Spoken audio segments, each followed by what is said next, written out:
and hoes, boats and hoes. I gotta have me my boats and hoes. Bolts and Hose, episode 25. What does that translate to? Number 25, Bryce. This is 25. like, what is that, a silver anniversary?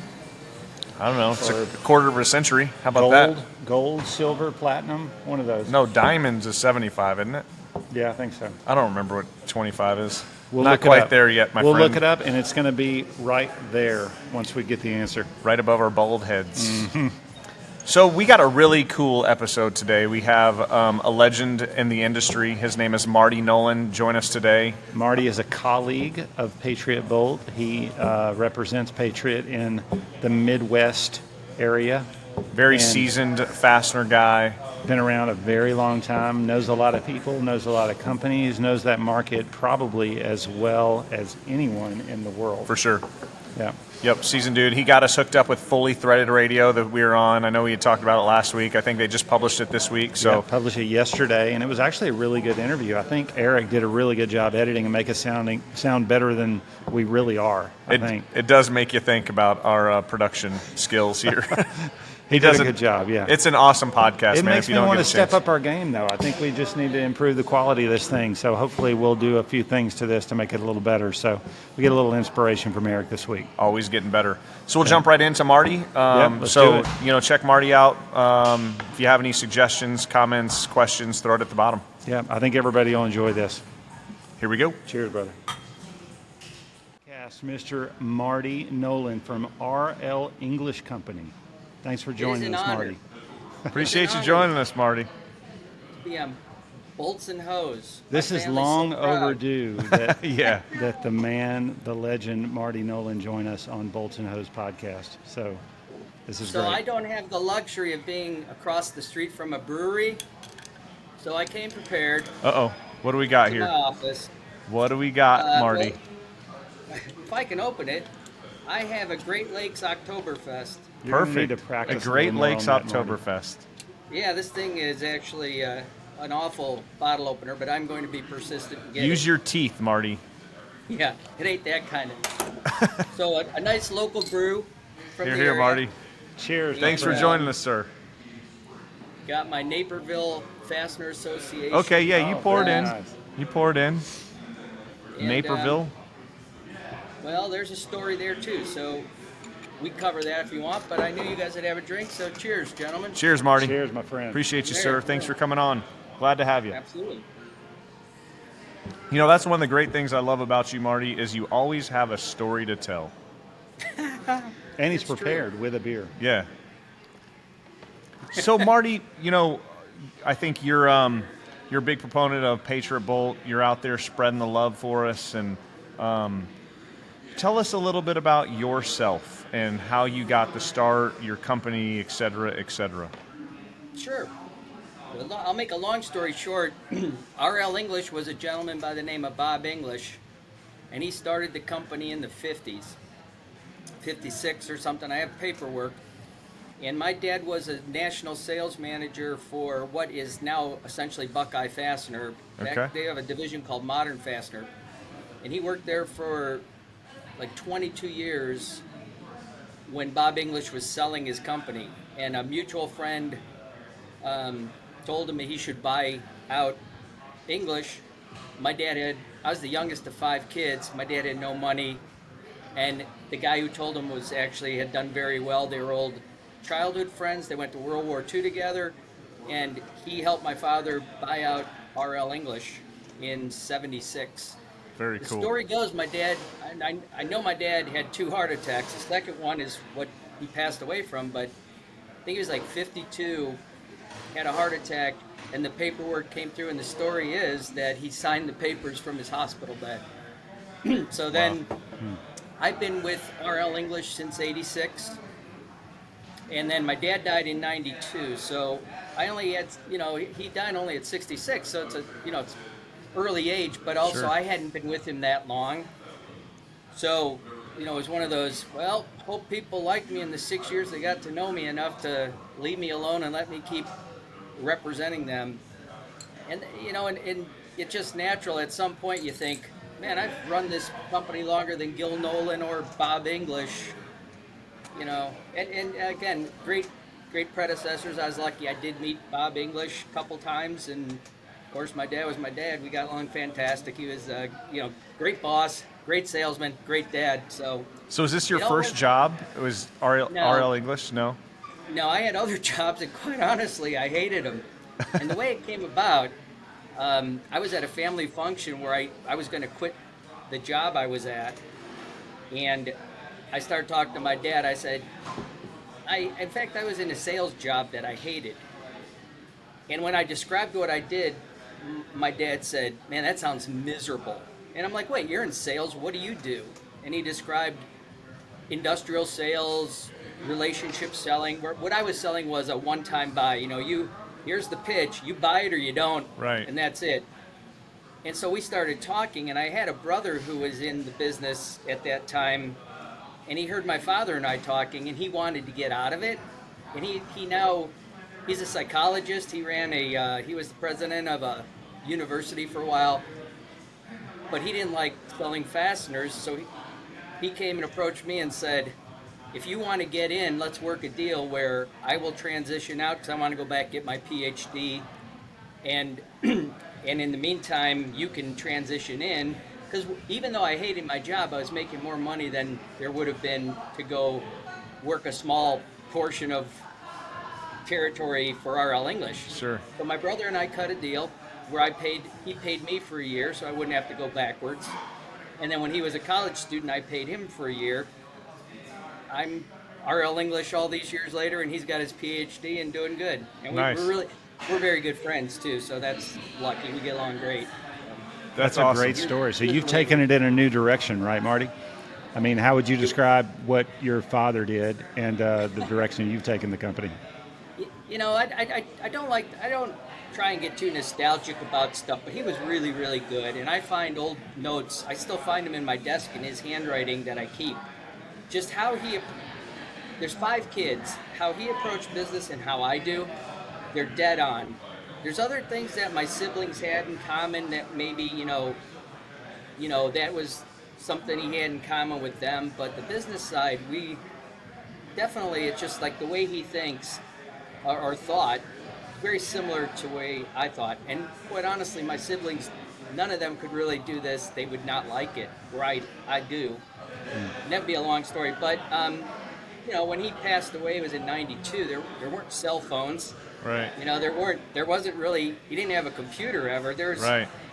no social media. There's just so many things. And, you know, it's hard to say at an age what you would take on, but he really was, I think he would have, you know, continued to adjust until you hit some age where you don't care anymore. Sure. But I think if he were my age, I don't think he'd do it any differently, quite honestly. It's just you get older, there's stuff that you're willing to learn at some age, and some stuff it's like, you know, I don't need to know that. So I mean, it's but I all think still we had based very- on relationships, right? I mean, that's still the core of the business. Yeah. It's funny, I just had this happen, it wasn't a month ago. I mean, he's been gone since '92, and there was a guy who left his family business for years and came back, and he was just talking to one of his employees, and he just blurted out without realizing, he says, "Yeah, Gil just told me." And it gave me such a smile. I'm like, damn, he just referred to me as my dad, and he's Yeah, been gone right. for a long time. That was really, really fun and cool, because we got along really good. Really, you know, nothing, Yeah. just like normal son and dad. But he was a fun dad. He was a Yeah. good dude. That's So, awesome, man. That's a cool experience to share that with your dad and to kind of carry on the Yeah. torch, and it's Yeah. very cool. I'm sure he'd be very happy. I mean, I know that. I have that feeling. And people are kind enough to once in a while say, "Your dad had been very proud." And I know that. It's Yeah. like, I think he would. I think he'd think we were rock. I have a shelf across the room right here that you guys can't see. And on the corner is a leprechaun. And that's him overseeing the business. Nice. Very cool. Because he was a little short Irish guy. Imagine. Yeah. And there was some guys who used to call him the leprechaun. So the leprechaun He's watching over always you, overseeing the business. bringing you luck. So, Here, here. Awesome. So you've been in the fastener game since 1988, 86. approximately. Yep. 86. Yep. So 1986, you got in, you started learning what a bolt is, what a nut is. what a socket head cap screw is, and here we are in 2023. What's the biggest difference in the fastener market then compared to now? Obviously technology. Sure. This industry has not changed a lot for years and years until, I think, the most recent years.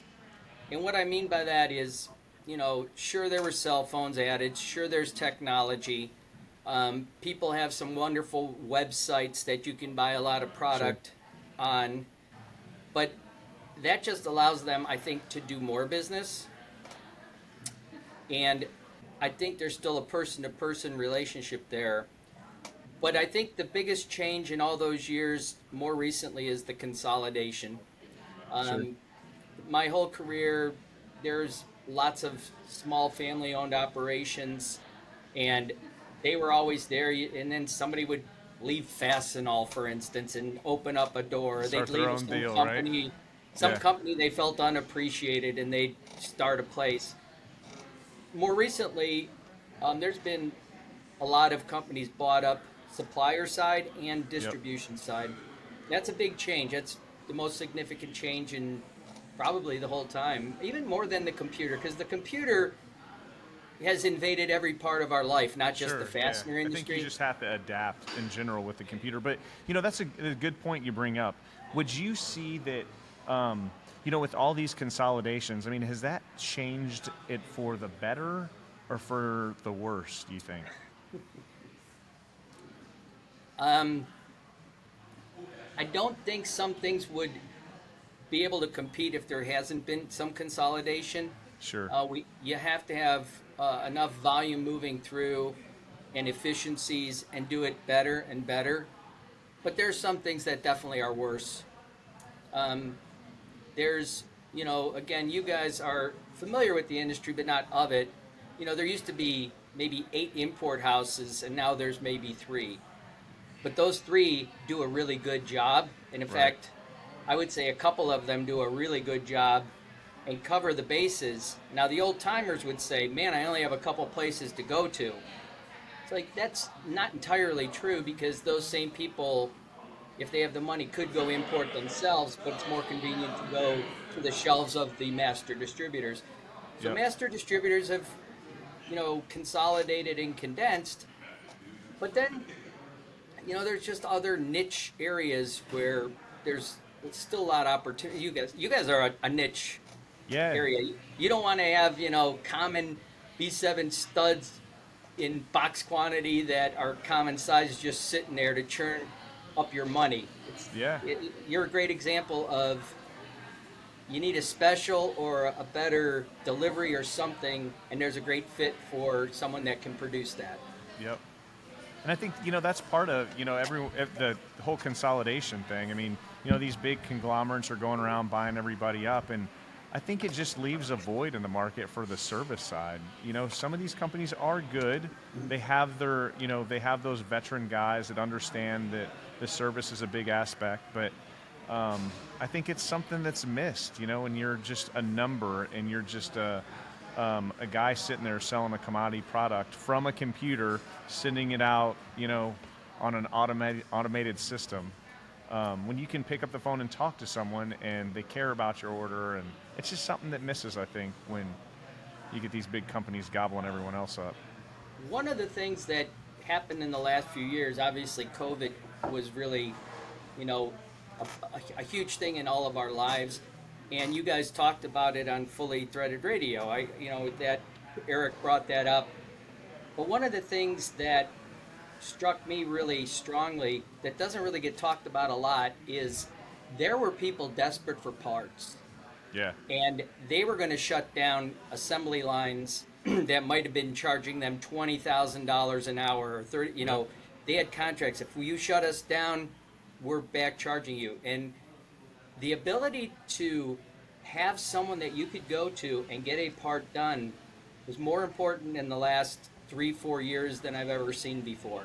Sure, Yep. There'd be those moments, but I would get, I thought this was very humorous.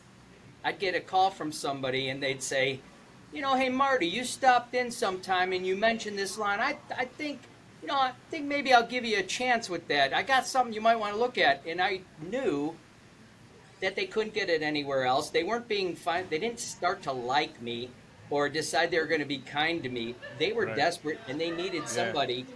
And it really taught me nothing. I'll always help somebody because you don't know what comes of it. But it really taught me is like, you don't have a partner that you can get this from. And now you're out scrambling. So I think it's important. People always talk about relationships and partners. The Yep. last 3-4 years, man, if you knew someone that could get something for you and pull a string to get you something, it's the most valuable I've ever seen it. And Yeah. I don't know if people will lose that going forward and forget that, or if they'll say, I better make sure I'm taking care of certain suppliers to make sure I'm important to them, or they know, Yeah. that I want that long-term relationship. Because it used to be where, yeah, we have a relationship, you give me a rebate and I'll let you know when I'm pulling business from you because your price is more expensive than the next guy.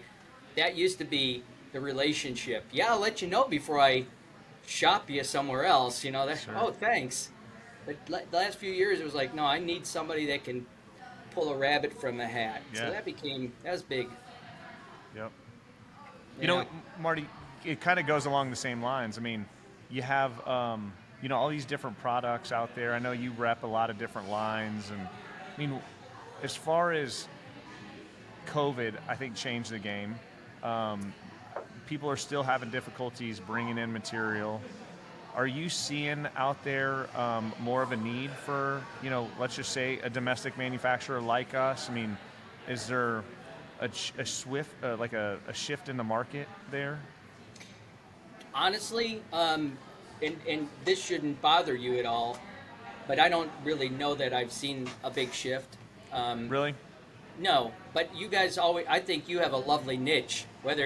I don't think your niche is dependent on people not getting their imports. Yeah, I would agree there. Yeah, the parts you make, those aren't sitting on some shelf in Asia. You have a nice niche. I do think what's happening right now to a lot of my customers, they went and bought all the inventory they could get in the last year or two to make sure their customers had inventory. They bought it at the high end, and now they're sitting on that because they wanted to support and take care of their customer. Right. And their customers are coming to them saying, "Hey, this guy was in here last week. He told me he could, quote it a lot cheaper than you." And they're like, "Come on! I went out and bought so that you wouldn't run out, and now you're going to fault me because my price had, it's going to even out in time." But that, it depends who the end user is. If you have a strong relationship and they understand that, and you come to them and say, "Here's what I'm trying to do. I'm getting some new fresh inventory. It's cheaper. I'm trying to reduce your overall cost." But anybody that's playing that, I feel bad for my distributor customers who are getting hit with that. Like, "Hey, Sure. this guy came in with a cheap price." Like, everybody's got a cheaper price yeah. than what we just bought it at. That's Yep. of course. So it's a false discussion, but it still happens. And then my customer is forced to kind of come back to me and say, "This is what happening to me," and it's like, I get it. Yep. So you It's just do. it's a good point that you bring up, Marty, because I think the most special thing we do is related to the volume associated with the parts that we do. So the most special attribute is that if you approached a supplier in China and needed 50 pieces or 100 pieces, it's just not significant enough volume to support an import type situation. We're making things that could be made overseas and it could be made cheaper, but the volume just doesn't support it. You're not going to find a big demand for that to set up and run a small quantity of parts like that. Like this. Yeah.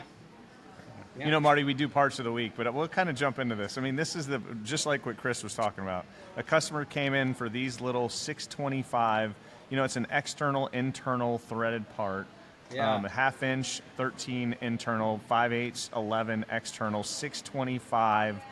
I don't even know if it's a plug or what the definition It's almost is. as if a sleeve, An it's a threaded adapter. sleeve that's got internal threads and external But threads. nobody in the world is stocking these, and I think they needed like 24 of these things. So there's not a chance you're importing this.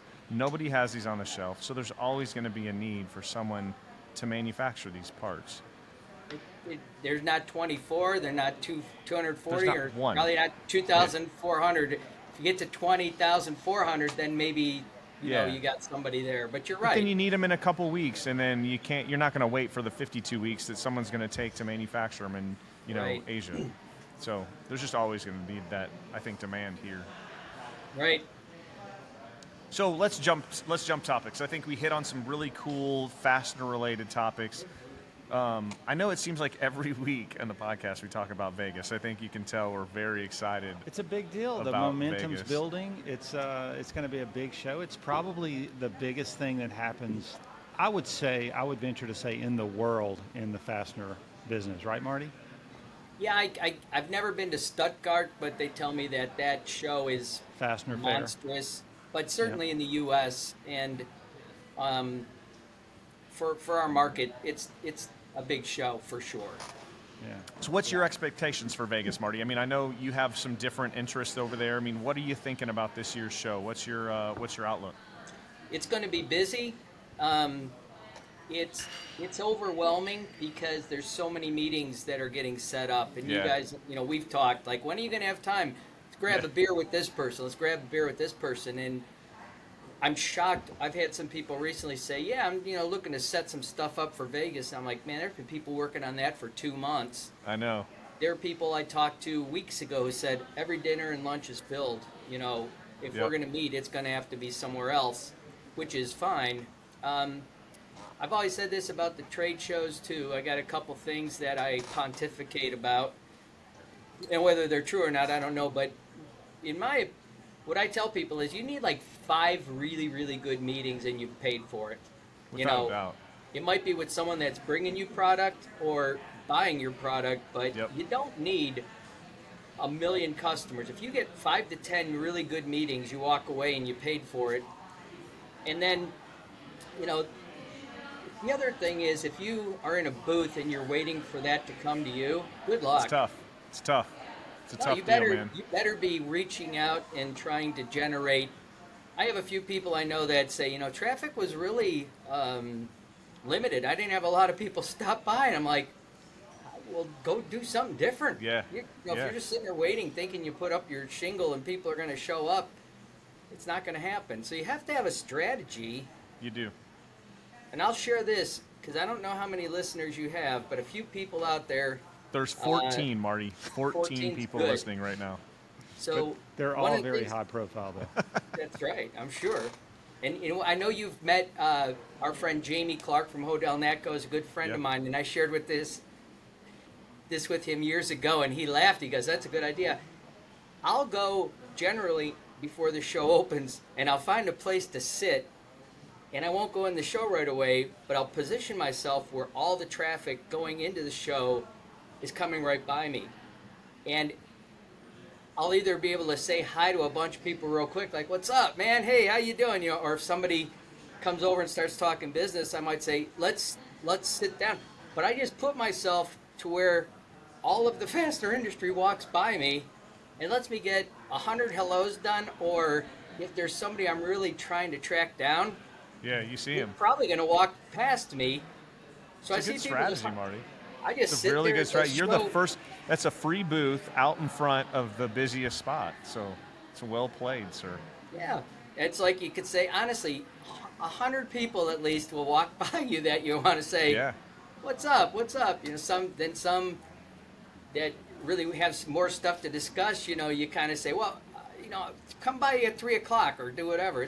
It's a great strategy. I just find a place that's It's traffic. It's like people watching, but it's customers and suppliers. That's good, yeah. And I think I posted this on LinkedIn this week. Sports book. All right, sports okay. book's a place to find people. Yeah, I think the sports book, I mean, it seems to be that is a cool place to hang out. They got TVs everywhere. There's sports playing. If you want to gamble a little bit, make some silly side bets, it's a cool spot.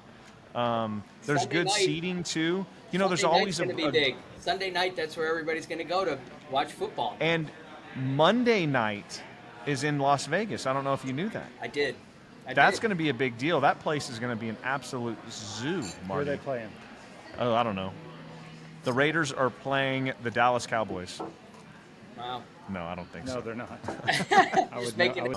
But I think Vegas just got hacked. Did you hear about that? No. Yeah, like MGM got hacked, and Yeah, their whole system, and they were held for ransom. And I think they held out and said they weren't going to pay the ransom. And then after a few days, they said, yeah, I think we need to pay the ransom. people couldn't get in their rooms because key cards weren't working. I mean, it was a big deal. I think some credit Wow. cards were stolen. There's been some fraud there. So hopefully that doesn't happen when they're we're there. still digging their way out of that hole from what I hope that does not happen. I know, hope that does Sure, not they'll happen. have it straightened out by the time we get there. for sure. Yeah. You would think so. So- Yeah, hopefully. Marty's been down to Houston before. We've been up to Ohio before. I know we got called out on Fully Threaded Radio about Did you hear Chris's that? comment. Did you hear that comment, Marty? You were very, very complimentary to Ohio. You guys you're like somebody they should put on the tourism channel. Yeah. You guys But you said know so what? many nice What things. Eric was calling me out on was the comment about most people don't think of Ohio when they think of beautiful places, and yeah, maybe that was a comment in bad taste. Maybe I should have reworded that. But I had the utmost respect for Ohio. I love it. I didn't take that anything offensive. You know, there's a bunch of states that I've not spent time in that I'm sure have really great areas, but I'm not familiar with them. I just think of the Right. cities. I didn't think that was that bad of a comment, to be honest. He kind of had fun at your expense, but you said nice things. So But you know, we spend a lot of time with you in your car, and you spend a lot of time with us in the office, and we learned a lot about each other, I think. yeah, And Marty likes to sing. He likes to play the guitar. Chris likes to sing and play the guitar. We actually did share some songs. I know it's Marty. We were well, when I visited you, I went into Chris's office, and there's an acoustic guitar there. It begs the question, do you play? It's like, yeah, I play. So it was a natural question when you see the instrument in the office. so we're gonna. I have a request. I mean, we had someone a couple weeks ago. Chris and I did an impromptu singing session on the podcast, and someone said never sing again. But you know, with you two here, I think we have to have a little guitar and singing happen. Would it be too much to think that you've got an acoustic guitar in your office, Marty?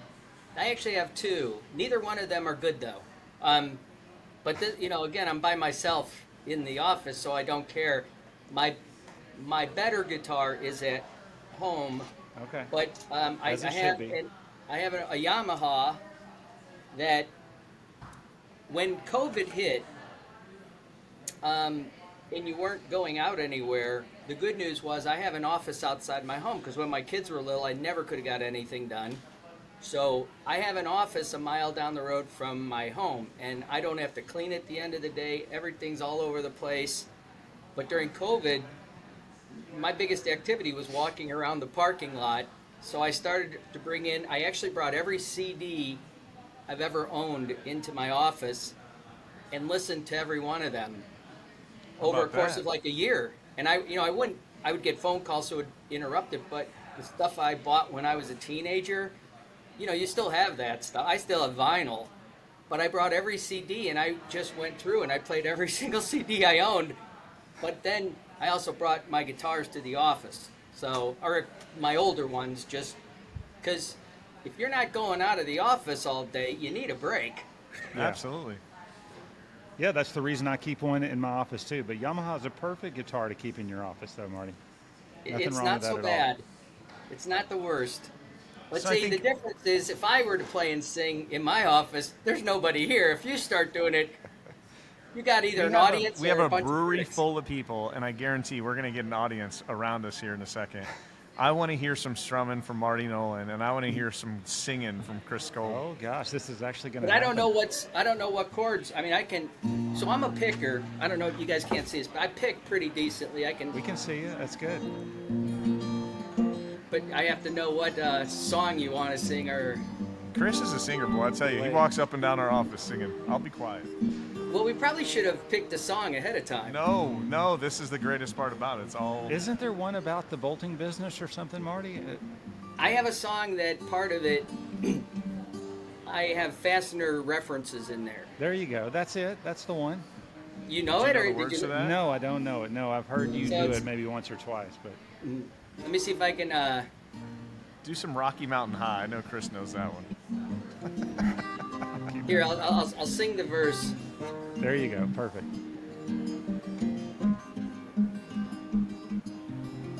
Time is like a screw that turns.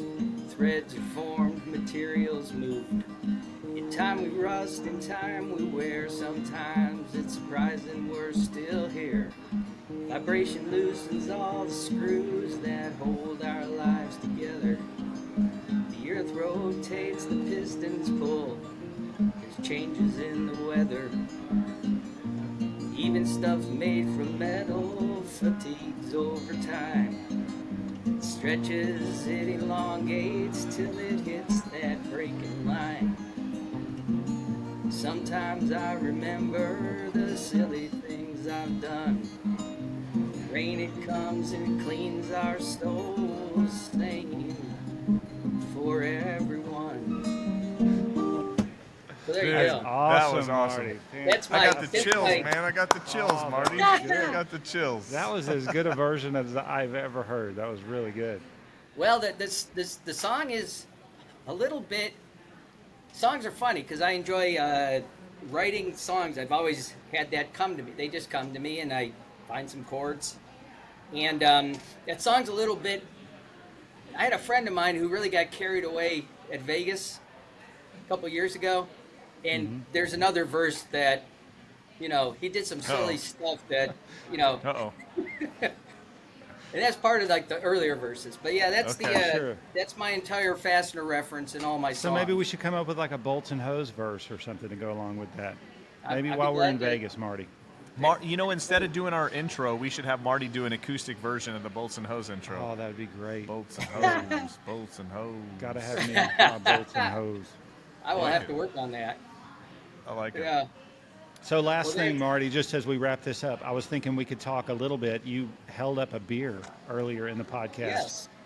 It was the Rusty Bolt beer, right? Old Rusty Bolt. Old Right there. Rusty Bolt. And Yes. tell us a little bit of the background behind that. That's another story that I've heard once before. I can't recall. An old bolt added to every bottle for enhanced flavoring. It's on there. Ooh, that sounds delicious. So what happened is, here's the real story. When my daughter, who's now 34, turned 21, we knew. We caught her being drunk before she was old enough to drink, of course, like you all caught your kids or will. And so when she turned 21, my wife doesn't really drink much. She doesn't even care for it. But she said, oh, should I go take you out for your first drink? And my daughter looks at her and says, you don't even like to drink, Mom. And I'm like, Dad can help. Dad'll help here, And then, I don't know, my wife said something else, and my daughter just looked at me and she turned and said, why don't you and I go brew beer and there's a place called the Brew Kettle right in Strongsville here. She goes, why don't you and I go brew beer together? And I'm like, 21-year-old daughter wants to go brew beer in a bonding moment. I mean, we get along very well, but 21, during their teenage years, you're not a whole lot of use to them. So it was like, absolutely. So Yeah. we went in. You have to brew a lot. So we split it, and she took half and put a label with her and her college roommates on it and called it, I think it was Brown Street Brew, because that's where they lived. And I'm just like, what am I going to do with the rest of my beer? And so I just went, and it's like Old Rusty Bolt beer came to mind. And I like to drink a beer, but I don't drink a lot at home ever. My wife doesn't drink, and my kids all drank plenty, but they weren't old enough at the time. And so I started just giving it out to customers. I would take it with me. I'm like, you like beer? And they're like, yeah, of course. I'm like, here. And then I realized at some point they weren't drinking it always. They were putting the bottle up and saving the bottle. Yeah. Right. And I'm like, uh-oh, I think I have a marketing idea here. So I made like 3 batches of 72 bottles, and I just, ask people, if you like beer, if you don't have any issues with drinking beer, I'd like to give you one of these. And I think you guys are talking. Buckeye Fastener at some point approached me and said, can we pour Old Rusty Bolt beer in Vegas? And I'm like, I can't Yes. transport all this beer.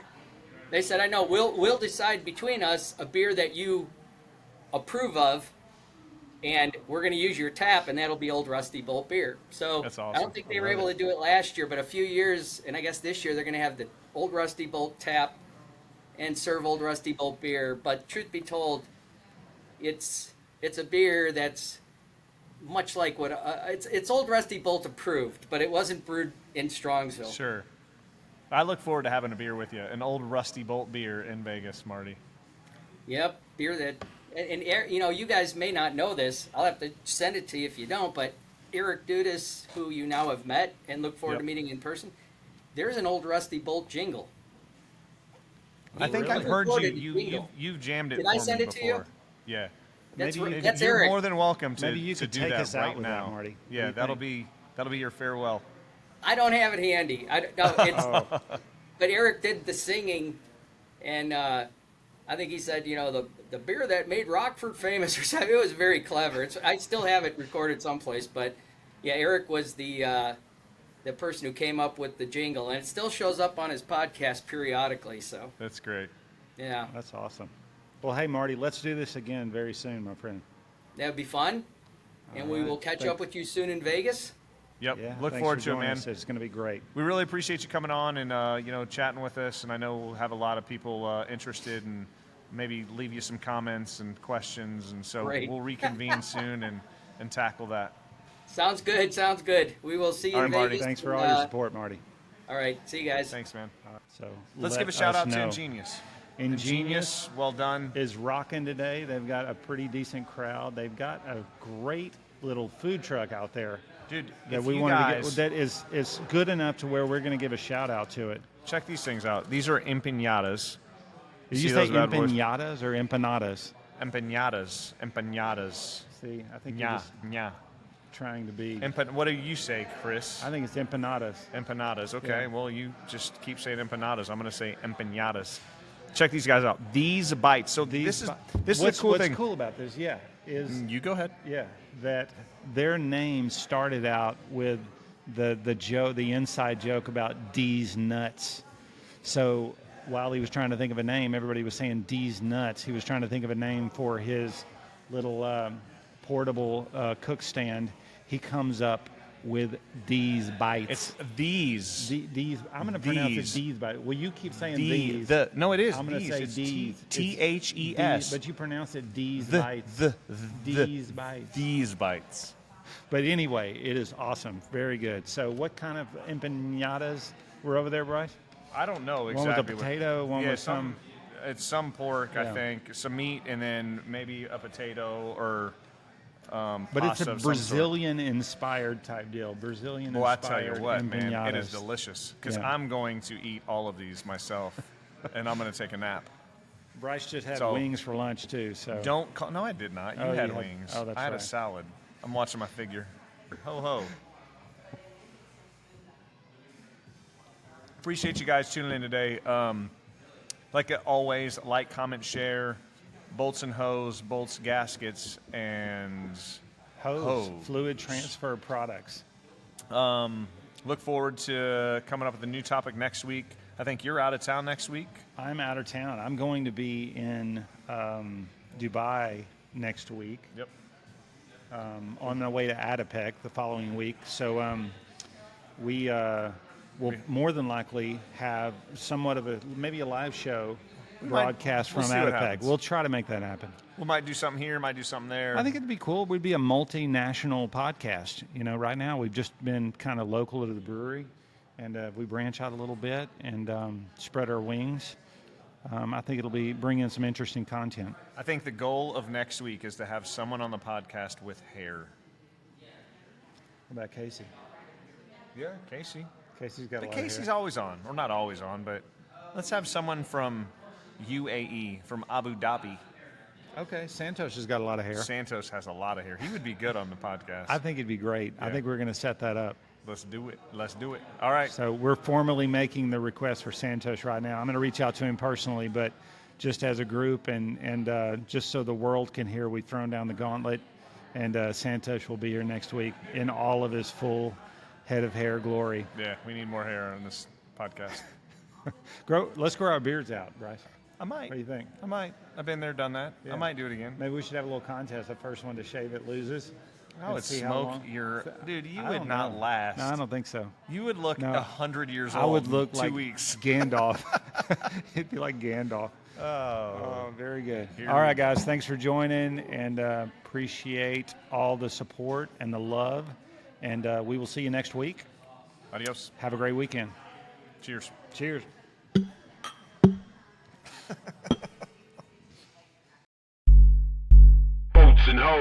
Boats and hoes, I gotta have me my boats and hoes.